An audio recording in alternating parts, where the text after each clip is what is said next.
സല്ലല്ലാഹു അലൈഹി വസല്ലമ തങ്ങളുടെ 1488 ജന്മദിനം കൊണ്ടാടുമ്പോൾ അല്ലാഹുവിന്റെ ഹബീബിനോടുള്ള ഇഷ്ടവും പ്രവാചകനോടുള്ള താല്പര്യവും അല്ലാഹുവിന്റെ റസൂലിനോടുള്ള സ്നേഹം പ്രകടിപ്പിക്കുന്ന ഐതിഹാസികമായിട്ടുള്ള ജാഥയാണ് ഈ വൈധാരിയെ ധന്യമാക്കിക്കൊണ്ട് കടന്നു വരുന്നത്.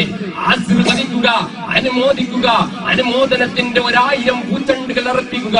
മഹാനായ അസ്റഫുൽ ഖൽഖ് മുഹമ്മദ് മുസ്തഫ സല്ലല്ലാഹു അലൈഹി വസല്ലമ തങ്ങളുടെ ജന്മദിനം കൊണ്ടാടുമ്പോൾ തൊട്ടപ്പുറത്ത് പോസ്റ്റർ ഒട്ടിച്ചുകൊണ്ട് അല്ലാഹുവിന്റെ ഹബീബിന്റെ ജന്മദിനം കൊണ്ടാടുന്നത് അനിസ്ലാമികമാണെന്ന് പ്രചരിപ്പിച്ചുകൊണ്ട് പുത്തൻ പ്രസ്ഥാനക്കാർ അല്ലാഹുവിന്റെ റസൂലിനെ ആക്ഷേപിച്ചുകൊണ്ടിരിക്കുമ്പോൾ അല്ലാഹുവിന്റെ റസൂലിനെ തവസ്സൽ ചെയ്തുകൊണ്ട് പ്രാർത്ഥിച്ചാൽ പുണ്യം കിട്ടില്ല എന്ന് പറയുന്നവർ, അല്ലാഹുവിന്റെ റസൂലിനെ തവസ്സൽ ചെയ്തുകൊണ്ട് പ്രാർത്ഥിച്ചാൽ മഹാപാപകമാണെന്ന് പറയുന്നവർ, ഇങ്ങനെ അല്ലാഹുവിന്റെ റസൂലിനെ മോശമായിട്ട് ചിത്രീകരിക്കുകയും അല്ലാഹുവിന്റെ ഹബീബ് സാധാരണ മനുഷ്യനാണെന്ന് പറഞ്ഞ് ആക്ഷേപിക്കുകയും ചെയ്യുന്നവർക്ക് ഒരു താക്കീത് നൽകിക്കൊണ്ട് അവരെ കാലത്തിന്റെ ചവറ്റുകൊട്ടിയിലേക്ക് വലിച്ചെറിഞ്ഞുകൊണ്ട് ഇതാ അല്ലാഹുവിന്റെ ഹബീബിനെ സ്നേഹിക്കുന്ന, അല്ലാഹുവിന്റെ റസൂലിനെ സ്നേഹിക്കുന്ന, അല്ലാഹുവിന്റെ റസൂലിനോടുള്ള സ്നേഹത്തിന്റെ പ്രേമത്തിന്റെ അനുരാഗം ഹൃദയാന്തരാളങ്ങൾ അലിയടിച്ചുകൊണ്ടിരിക്കുന്ന അല്ലാഹുവിന്റെ ഹബീബിനെ പ്രേമിക്കുന്നവരുടെ വലിയ ജാതകിത ഈ വൈധാരിയെ ധന്യമാക്കിക്കൊണ്ട് കടന്നു പോകുമ്പോൾ ആശീർവദിക്കുക,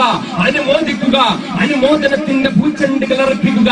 ആരാണ്? മഹാനായ പ്രവാചകൻ സല്ലല്ലാഹു അലൈഹി വസല്ലമ തങ്ങളെ അർണാഴ്ച പറഞ്ഞ പ്രവാചകനെ, ഫ്രഞ്ച് തത്വചിന്തകനായ ലാമാർട്ടിക് പറഞ്ഞ പ്രവാചകൻ, 20 ഭൗതിക സാമ്രാജ്യത്തിന്റെയും ഒരു ആത്മീയ സാമ്രാജ്യത്തിന്റെയും സമസ്ഥാപകൻ. ഇതാണ് മുഹമ്മദ്. മനുഷ്യ മഹാത്മത്തിന്റെ എല്ലാ അളവ് കോണുകൾ വെച്ച് പരിശോധിച്ചു നോക്കിയാൽ നാം അറിയാതെ ചോദിച്ചു പോകും, മുഹമ്മദിനെ പോലെ മഹാനായ മനുഷ്യൻ പ്രപഞ്ചത്തിന് വേറെയുണ്ടോ? എന്നിട്ട് ലാമാർട്ടിക് പറയുന്നുണ്ടോ മുഹമ്മദിനെ പോലെ മഹാനായ മനുഷ്യൻ പ്രപഞ്ചത്തിലില്ല എന്ന് പറഞ്ഞ ലാമാർട്ടിനെ പോലെയുള്ള തത്വചിന്തകന്മാർ അല്ലാഹുവിന്റെ ഹബീബിനെ കുറിച്ച് കൊണ്ട് പറയുമ്പോൾ മഹാനായ പ്രവാചകനെ കുറിച്ച് കൊണ്ടാണ് മോശമായിട്ട് ചിത്രീകരിച്ചു കൊണ്ടിരിക്കുന്നത്. അല്ലാഹുവിന്റെ റസൂലിനെ മോശമായിട്ട് ചിത്രീകരിക്കുന്ന കാലഘട്ടത്തിലാണ് ഞാനും നിങ്ങളും ഉള്ളത്.